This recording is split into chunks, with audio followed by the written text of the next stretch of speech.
Presiden Prabowo Subianto menerima laporan Wakil Menteri Pertanian Sudaryono tentang ketahanan pangan dan stabilitas harga pokok di Istana Merdeka Jakarta pada Rabu 12 Maret 2025. Pemerintah menegaskan komitmennya menjaga surplus produksi pertanian di tengah krisis pangan global. Usai pertemuan, Sudaryono mengungkapkan bahwa produksi beras nasional dipastikan surplus sekitar 2,8 hingga 3 juta ton hingga April 2025 dibandingkan tahun sebelumnya.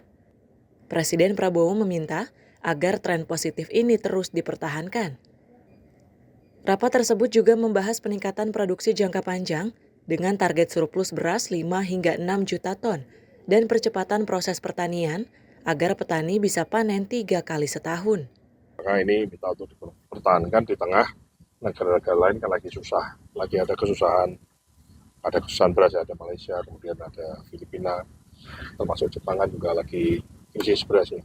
Kan produksi kita itu kan setiap tahun sekitar 30 juta ya, 30 koma ya, 31 koma. Nah kita ingin kalau kita ingin betul-betul tidak impor beras, maka harus surplus minimal dalam setahun itu surplusnya 5-6 juta.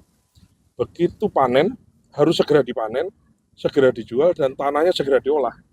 Jadi jeda antara panen dengan olah tanahnya itu nggak boleh lama. Selain itu, pertemuan juga membahas peran Koperasi Desa Merah Putih dalam menyalurkan hasil pertanian dan menyediakan kebutuhan petani. Terkait harga beras, pemerintah akan optimalkan operasi pasar dan potong rantai distribusi. Pemerintah juga menindak tegas kecurangan distribusi, termasuk kasus minyak goreng, dengan beberapa perusahaan sudah dilaporkan ke polisi.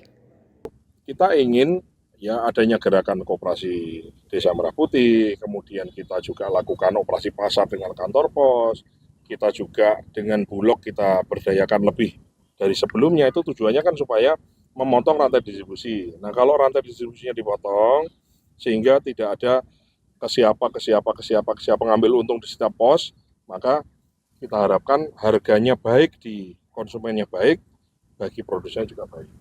Pesan Presiden adalah tidak boleh ada lagi siapapun itu ya menari-nari di atas kepentingan, menari di atas penderitaan rakyat. Maksudnya begini, jangan sampai hanya ingin untung sesaat kemudian rakyat yang banyak dikorbankan. Dengan langkah-langkah yang telah disepakati, pemerintah yakin dapat menjaga ketahanan pangan nasional dan memastikan harga kebutuhan pokok tetap terjangkau.